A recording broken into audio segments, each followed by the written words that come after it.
আহারে বাপ, তুই জানো না আমি কি কষ্ট করে টাকাটা কামাইছি, মাথার ঘাম পায়ে ফেলে। এই প্রবাসীদের এক একটা টাকা এমনি ঘামের মধ্যে ভিজা,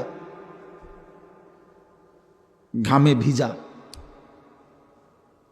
এই পরিমাণ কষ্টের টাকা প্রবাসীর টাকা।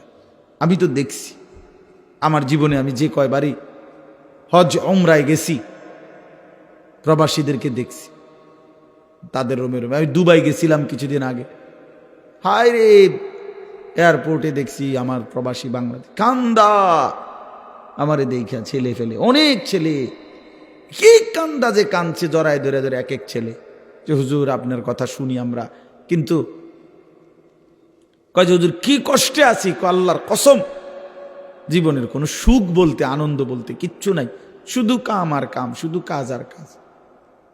এই শুধু বউ বাচ্চার দিকে চাইয়া, সংসারের দিকে তাকাইয়া বুকে পাথর বাইন্দা পড়ে আছি। অসংখ্য প্রবাসী কলিজার কষ্ট তো বলে না রে বাপ,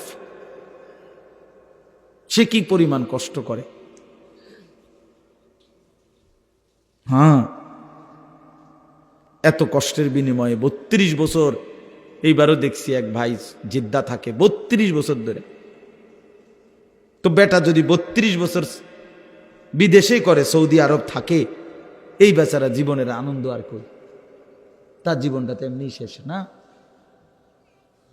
তাহলে 32 বছর জীবনের সুখ আনন্দ বিসর্জন দিয়ে যে মানুষটা সংসারের জন্য এত কিছু করলো, সে যদি আইসা দেখে তার ছেলেটা এক ওয়াক্ত নামাজ পড়ে না, মেয়েটা পর্দা করে না, বউ পর্দা করে না, বাজারে মার্কেটে ঘোরে, ছেলেটা সারা রাত মোবাইলে উলঙ্গ ছবি দেখে, গেমস খেলে, আমার বাপ, এর চাইতে বড় জুলুম বেইনসাফি আর কিছু হইতে পারে না। এটা অনেক বড় অন্যায়।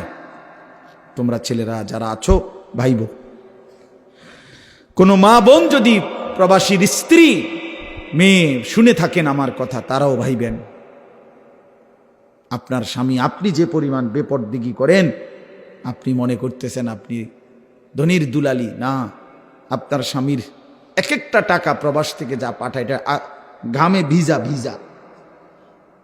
এটার পিছনে 14 ঘন্টা ডিউটি, 12 ঘন্টা ডিউটি, 16 ঘন্টা ডিউটি করে, 16 ঘন্টা 12 ঘন্টা ডিউটি করে। আমরার মতো এসব ফাঁকিবাজি ডিউটি আমাদের দেশের মতো একটা সেকেন্ডে এদিক সেদিক হলে কারামা, মানে জরিমানা।